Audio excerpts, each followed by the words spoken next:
No episódio anterior, falamos sobre a turbulenta história que gerou terror, violência e assassinato ocasionado pela culpa de Siquém, filhos de Amor, e pela vingança de Levi e Simeão, dois filhos de Jacó. Hoje falaremos sobre o retorno de Jacó a Betel, o problema da idolatria, a morte de Débora, o nascimento de Benjamim e a morte de Raquel e de Isaque. E também falaremos sobre o pecado de Rúben e sobre a fundação da nação de Israel.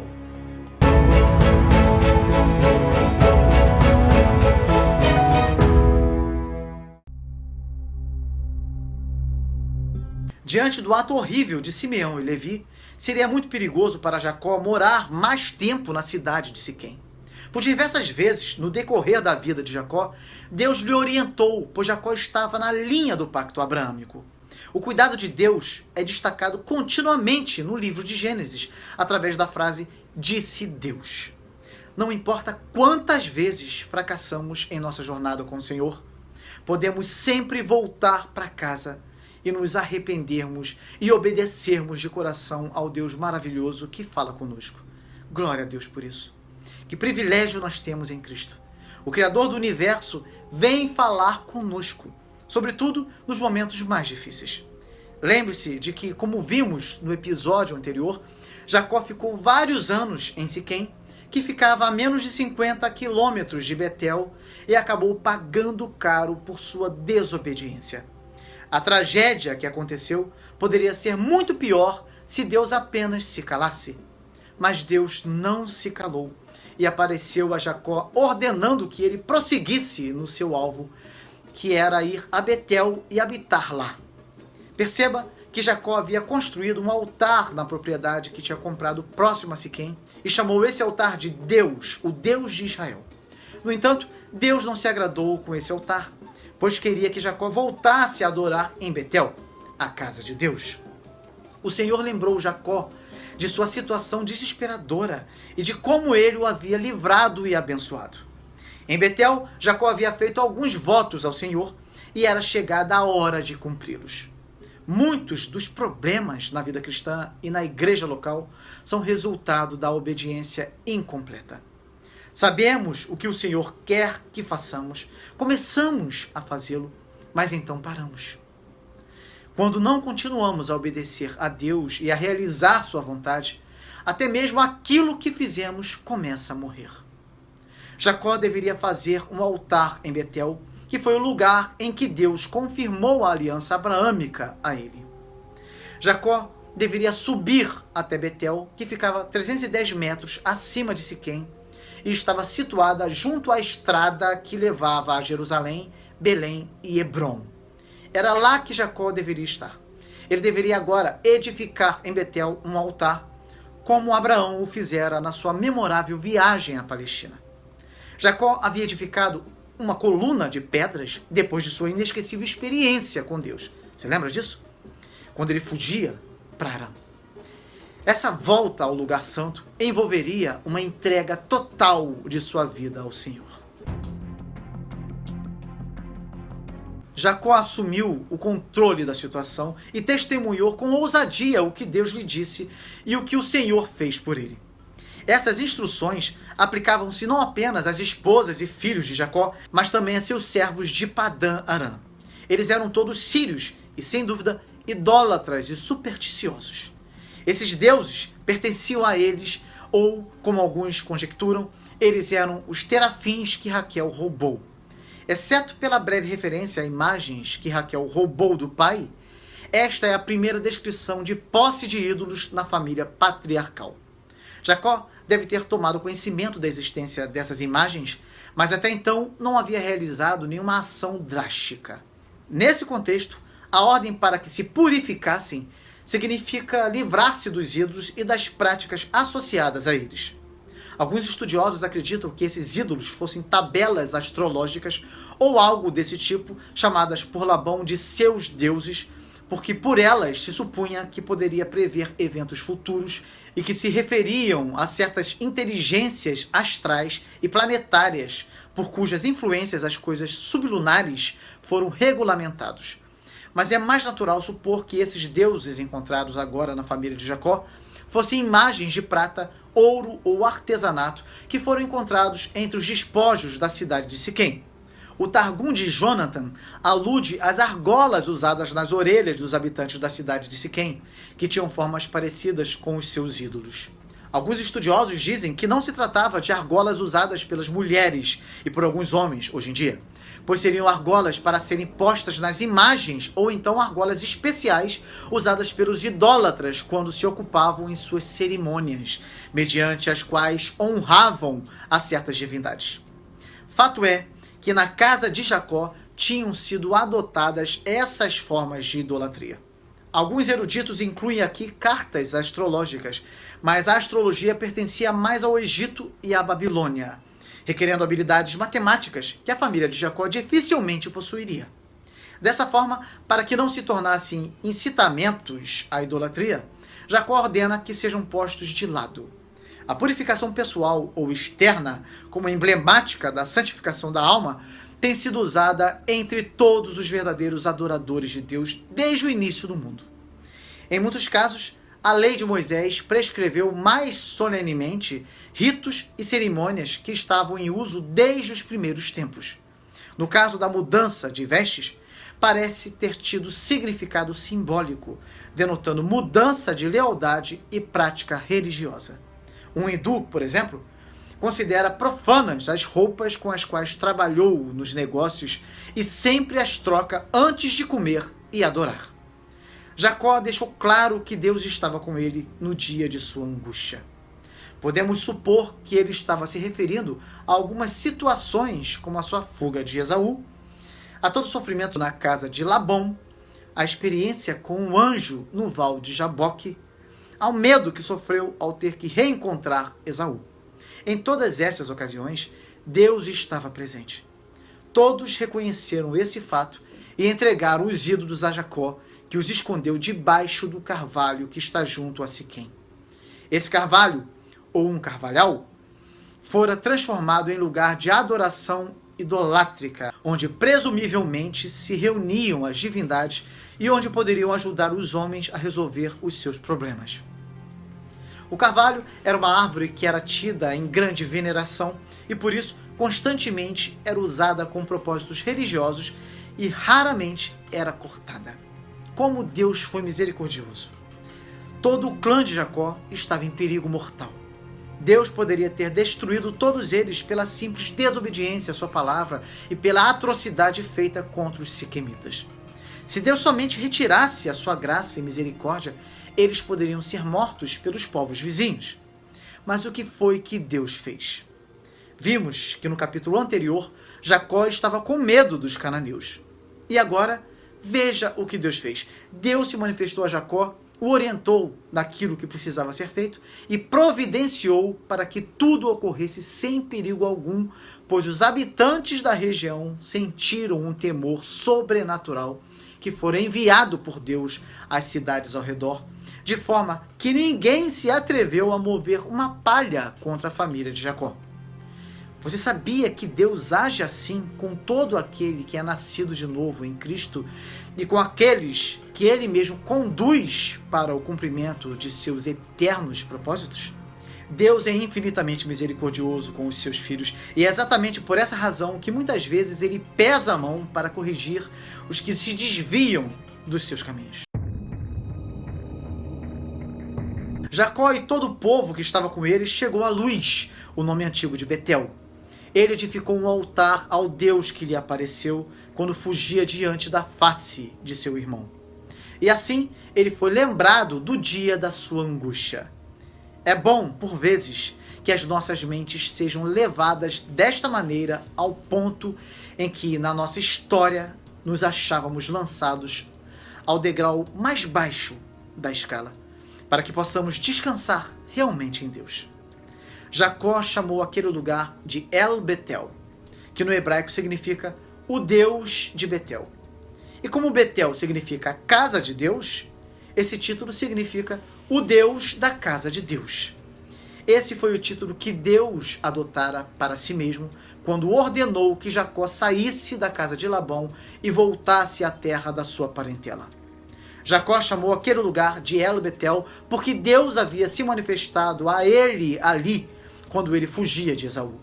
E esse versículo também usa outro termo para Deus, Elohim, um plural de majestade que é considerado um sinal da Santíssima Trindade por muitos estudiosos. Temos no versículo 8 o relato da morte de Débora, uma escrava de Rebeca, que lhe fora dada para acompanhá-la na ocasião em que Rebeca foi levada pelo servo de Abraão para ser esposa de Isaque. Alguns expositores ficam muito intrigados ao tentar descobrir como Débora veio a ser incorporada à casa de Jacó. Mas outros estudiosos dirão que o texto não afirma que ela era da família de Jacó. Sua morte é mencionada apenas porque Jacó e sua família chegaram ao local onde ela foi enterrada. E o nome desse lugar foi chamado Alon Bacute, o Carvalho do Choro, pois é provável que sua morte tenha sido muito lamentada e um luto geral e extraordinário havia ocorrido na ocasião, porque certamente ela era muito amada por todos, sendo grande em sua posição humilde. O papel da escrava ou ama era cuidar das mulheres e de seus filhos. Portanto, podemos imaginar o papel de grande importância exercido por Débora. Ela esteve com a família patriarcal por nada menos de 2 gerações completas. Assim, fizera sua contribuição e cumprira a sua missão. As pessoas humildes também têm um papel humilde a desempenhar no registro sacro. A fidelidade delas é relembrada, embora não trouxessem as marcas que os homens pensam que os grandes devem ter. Que isso te dê incentivo e muita alegria ao exercer o seu papel, seja qual for a sua responsabilidade. Deus se revela aos simples e os humildes serão os maiores no reino dos céus. Interessante notar que esse texto sagrado fala da morte da escrava de Rebeca, mas não fala nada acerca da morte de Rebeca. A última vez em que Rebeca apareceu no relato bíblico foi na ocasião do seu conselho a seu filho Jacó, em Gênesis 27. Após isso, não ouvimos mais sobre sua história nos escritos sagrados, com exceção do seu sepultamento em Gênesis 49.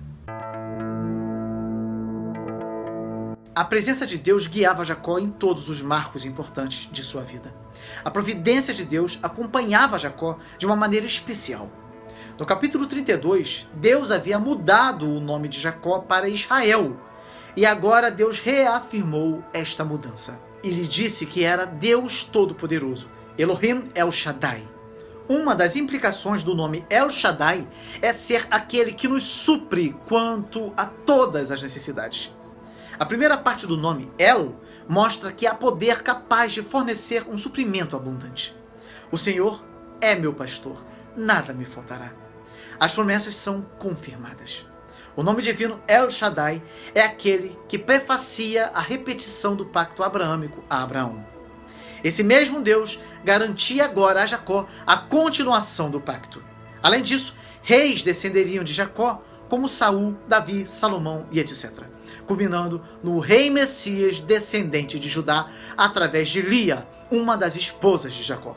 Nesse ponto, ou seja, através do Messias, seria atingida a dimensão espiritual do pacto, de tal modo que aquilo que era bênção material tornar-se-ia em bênção espiritual, incluindo a questão da salvação da alma. E Deus disse a Jacó que a terra que havia dado a Abraão e a Isaque daria a ele, e também aos seus futuros descendentes daria aquela terra. Era de fato necessário a aquisição de um território pátrio para que se desenvolvesse a nação de Israel. No entanto, essas 2 promessas, ser pai de uma grande nação e dono de uma boa terra, tinham um significado espiritual do qual Jacó tinha certa noção, embora não tão clara e definida como a temos nós agora. Cristo é a semente prometida e o céu é a terra prometida. Cristo é o fundamento e o céu é a culminação de todos os favores de Deus. Depois de reafirmar a promessa a Jacó, Deus elevou-se daquele lugar, ou seja, Deus voltou para a sua habitação celestial, embora Deus seja onipresente. O registro de que Deus se elevou nos mostra que, embora Deus seja invisível, a sua presença era manifestada de uma forma especial. A resposta de Jacó foi muito semelhante ao seu primeiro encontro com Deus no mesmo lugar. ele pôs uma coluna de pedra e derramou sobre ela uma oferta de bebidas e ungiu com óleo. A coluna que Jacó erigiu era para comemorar a aparição de Deus a ele. A oferenda de bebida, que incluía provavelmente o vinho, e a unção com o azeite, destinavam-se a expressar sua gratidão e devoção ao seu Deus. Provavelmente era o mesmo pilar que ele havia erguido antes, que já havia sido derrubado e que ele havia consagrado novamente a Deus. A proclamação do novo nome do lugar, Betel, a casa de Deus, foi igualmente um testemunho da fé de Jacó. Eles partiram de Betel e quando ainda estavam a certa distância de Efrata, Raquel começou a dar à luz com grande dificuldade. Efrata, também chamada Belém, e Belém Efrata, foi o local de nascimento de nosso abençoado Redentor. Raquel, a esposa favorita de Jacó, teve um segundo filho, mas custou-lhe a vida. A parteira, para tranquilizá-la, disse que ela teria outro filho. Isso é muito interessante, pois quando José nasceu, Raquel chamou-o de José porque José indica que o Senhor adicionaria a ela outro filho. Assim, pela fé, Raquel previu a chegada de Benjamim. Talvez a parteira a tenha feito lembrar disso, encorajando Raquel com a sua própria predição. Procure trazer à memória, meu irmão e minha irmã, aquilo que lhe dá esperança. Ela, que havia dito anteriormente, dá-me filhos, senão eu morro, agora que tinha filhos, morreu. O texto sagrado traz a expressão, ao sair-lhe a alma. Estas palavras, para um hebreu naquela época, significavam apenas que Raquel havia expirado. No entanto, a teologia foi se desenvolvendo na medida em que Deus foi se revelando na história. Hoje, para nós cristãos, essas palavras soam como uma afirmação na crença da vida após a morte, pois foi em Cristo que foi acrescentada a dimensão espiritual do pacto abraâmico, que nos trouxe uma revelação muito superior, que inclui informações sobre a vida além túmulo. E não podemos deixar de considerar que no Antigo Testamento, a começar pelos Salmos e pelos profetas, aparecem versículos que aludem claramente à alma. Talvez o presente texto reflita essa crença, apesar de sua ausência geral durante o período patriarcal. Ademais, a doutrina da criação do homem à imagem de Deus provavelmente nos dá um indício dessa doutrina. Em seu último fôlego de vida, Raquel chamou a criança de Benoni, que significa filho da minha tristeza. Mas Jacó, que até então não havia nomeado nenhum de seus outros filhos, chamou o menino de Benjamim, que literalmente significa filho da mão direita. Considerando que, para o povo semítico, a mão direita era lugar de honra e força, há comentaristas que supõem que esse novo nome significava o filho da boa fortuna. Em vista das circunstâncias, outros estudiosos dirão que o significado é outro, pois quando um habitante da Palestina designava direções, ele costumeiramente ficava em pé olhando para o leste. Por conseguinte, a mão direita ficava no sul. O segundo filho de Raquel foi o único filho na família de Jacó que nasceu ao sul de Harã. Portanto, é possível que o nome signifique o filho do sul ou filho sulista. Benjamim foi um tipo de Cristo. Veja só que interessante. Ele foi o filho da tristeza para sua mãe, mas filho de minha mão direita para seu pai, tornando-se assim um duplo tipo de Cristo. Como Benoni, ele foi o servo sofredor por causa de quem uma espada trespassou o coração de sua mãe. E como Benjamim, ele foi cabeça de uma tribo guerreira, firmemente unido a Judá, a tribo real. Ele tornou-se tipo do vitorioso. E é digno de nota que Benjamim era especialmente honrado entre os gentios, sendo o único filho de Jacó a nascer em Canaã ou na Terra Prometida, já que os demais nasceram em Harã, território de Labão, durante o tempo em que Jacó esteve exilado. Sobre a sepultura de Raquel, Jacó levantou uma coluna. E eu quero chamar a atenção para o fato do texto sagrado dizer que até aqueles dias aquela coluna marcava o túmulo de Raquel. Muitos dirão que este comentário foi feito por um escritor posterior à conquista de Canaã, pois seria bem improvável que Moisés, nascido no Egito, conhecesse a localização do túmulo de Raquel. Mas há uma resposta muito simples a esse tipo de questionamento que tenta muitas vezes negar a inspiração bíblica. Moisés não poderia de forma alguma ter o conhecimento necessário para descrever a forma como Deus criou todas as coisas. No entanto, ele descreveu em detalhes e até os nossos dias, a única coisa que a ciência pôde fazer foi reconhecer que, cientificamente, o relato bíblico da criação não comete erro algum. Como explicar essa precisão de Moisés? Jamais se esqueça que há uma razão para que o texto bíblico seja considerado sagrado: a sua inspiração. Por ser inspirado, o texto é infalível e inerrante. Se você ainda não assistiu aos vídeos sobre a criação em Gênesis, assista o quanto antes, ok? Há muito que a tradição afirma que o acampamento de Jacó estava situado em um cume de morro distante cerca de 3 quilômetros ao sul da atual Jerusalém. O lugar ainda leva o nome de Ramat Rachel, ou seja, cume do morro de Raquel. Atualmente há um edifício ao lado da estrada para Belém, poucos quilômetros ao sul de Ramat Rachel, que é conhecido por túmulo de Raquel. No entanto, não se sabe de fato se esse é o verdadeiro local da coluna que Jacó erigiu em honra de Raquel, e por isso este local é disputado entre este local e vários outros ao norte de Jerusalém. Embora esse lugar seja considerado improvável que seja o local real da sepultura, é de longe o candidato mais reconhecido. E é importante dizer que no judaísmo nem sempre o que importa é o local exato, mas sim onde tal evento é lembrado e celebrado.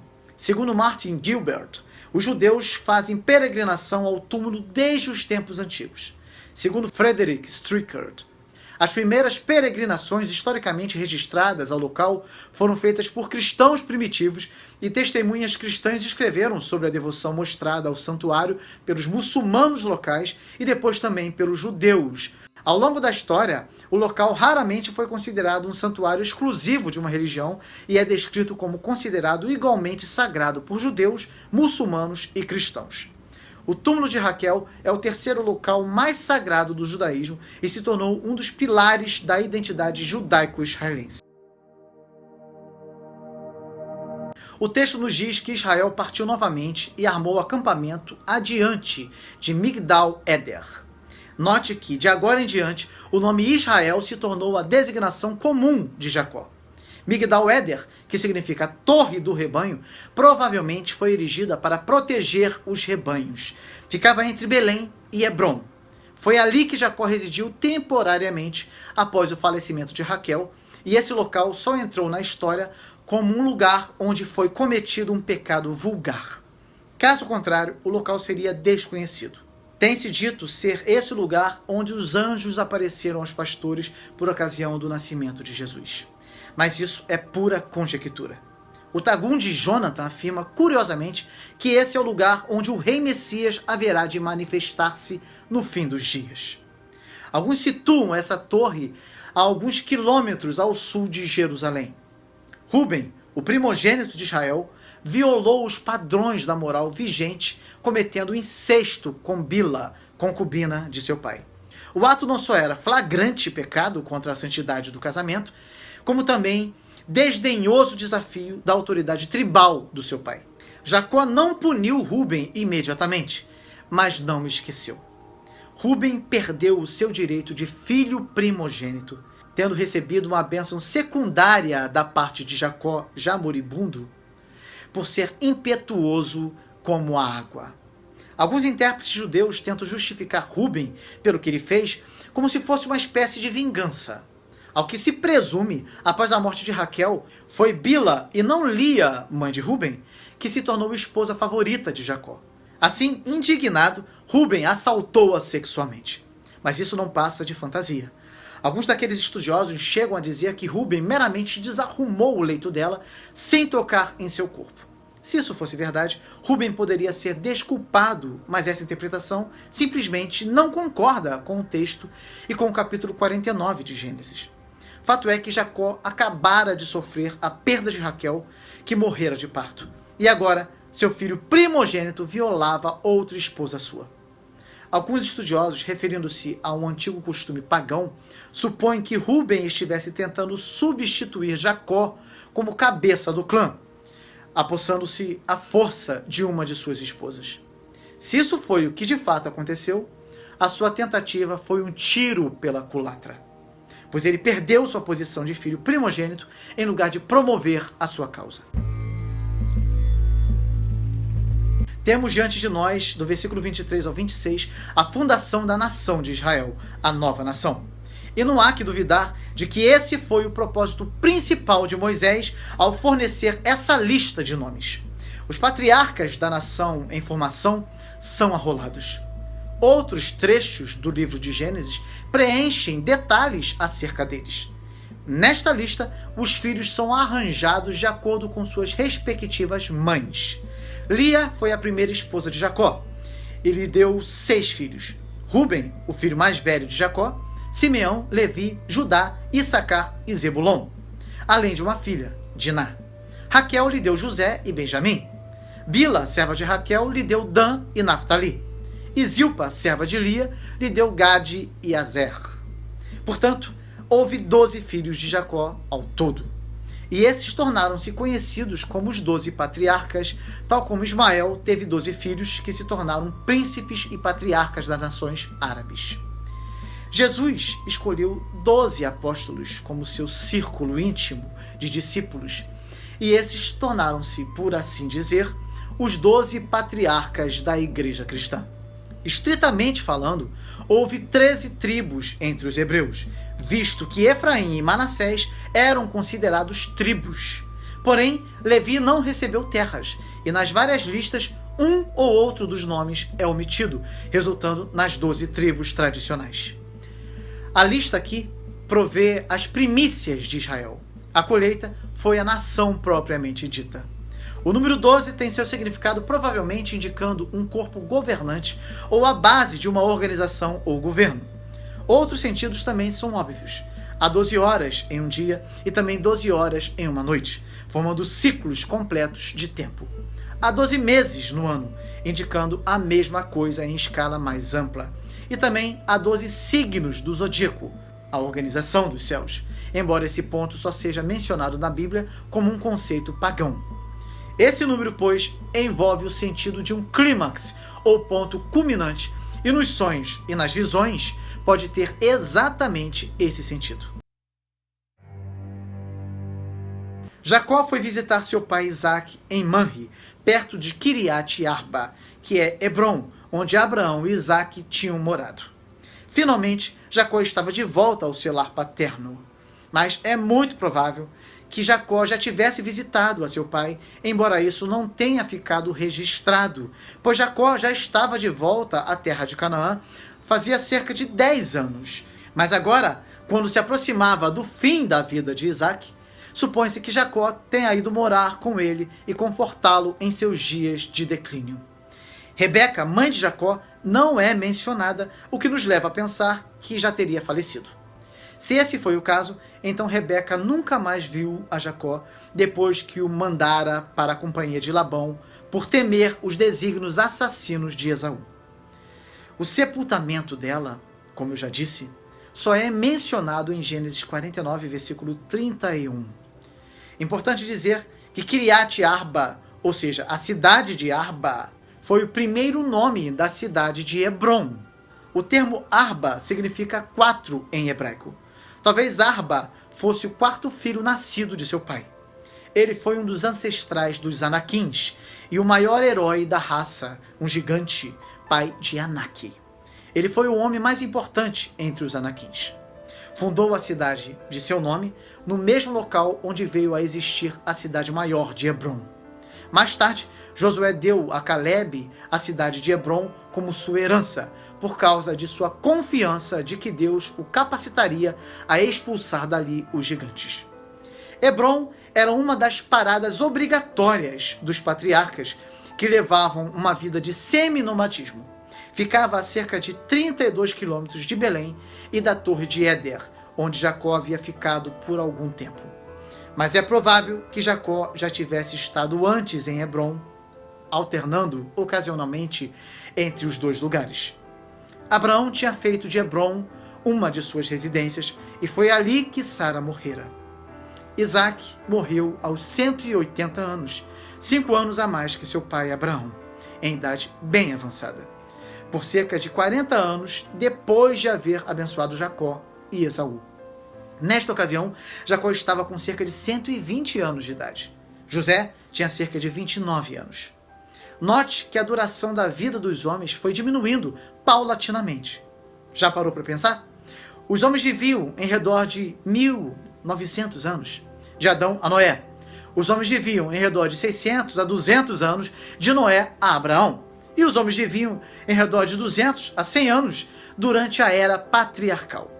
Os teólogos culpam o pecado e sua crescente degradação como motivo do declínio gradual, porém radical, da duração de vida dos homens. Finalmente, nos dias de Davi, a duração média de vida humana se estabilizou. Graças a Deus, não é verdade? Se estabilizou em torno de mais ou menos 70 anos, o que prevalece até os nossos dias.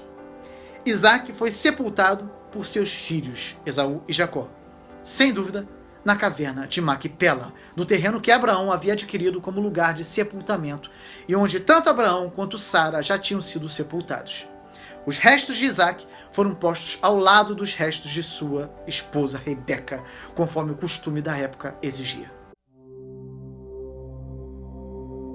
Que lições podemos extrair desse texto para a nossa vida diária? Abraão morreu e foi sepultado por seus 2 filhos, Isaac e Ismael. Isaac morreu e seus 2 filhos vieram sepultá-lo. Assim a história vai se repetindo.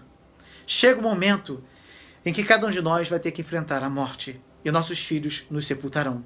Chegará o tempo de nossos filhos morrerem e seus filhos os sepultarão. Portanto, esperamos em Deus e na imortalidade. Aqueles que esperam em Deus devem fugir da idolatria, que tem a sua forma mais grotesca através dos objetos, e vemos que isso é um apelo muito forte, e o povo não desiste disso, não é verdade? Mas, por trás da idolatria, nós temos algo mais profundo.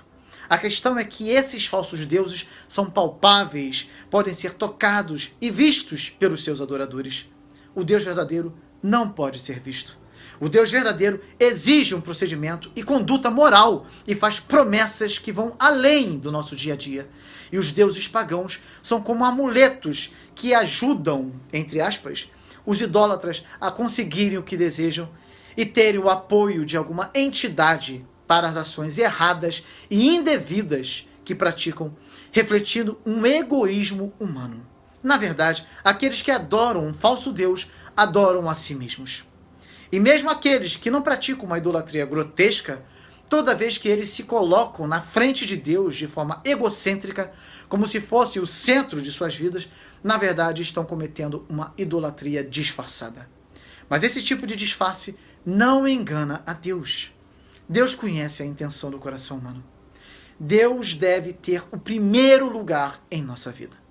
Ficou claro quem é o povo da aliança e quem não é. Assim como Deus colocou um medo terrível nos povos cananeus, preservando assim o seu povo, da mesma forma, o mundo iníquo ficará em pleno pavor quando o Rei dos Reis e Senhor dos Senhores romper os céus para proclamar a sua vitória final sobre essa terra de morte, tomando seus filhos para si e destruindo todo aquele que o rejeitou. Que a sua decisão hoje seja a de se purificar, tirando tudo que desagrada a Deus e procurando viver tudo o que Jesus ensinou e que foi preservado nas Sagradas Escrituras. Só há um lado vencedor. De que lado você está? Se você gostou desse vídeo, deixe o seu like, compartilhe, inscreva-se no canal, caso você ainda não seja inscrito, tá bem? Para que você possa estudar a Bíblia, versículo por versículo, e a história da igreja em ordem cronológica aqui no canal. E participar da nossa rede de oração e intercessão e ter acesso a todo o nosso conteúdo em nossas playlists. Você será ricamente abençoado. Que Deus te abençoe muito e até o próximo vídeo com a graça de Deus.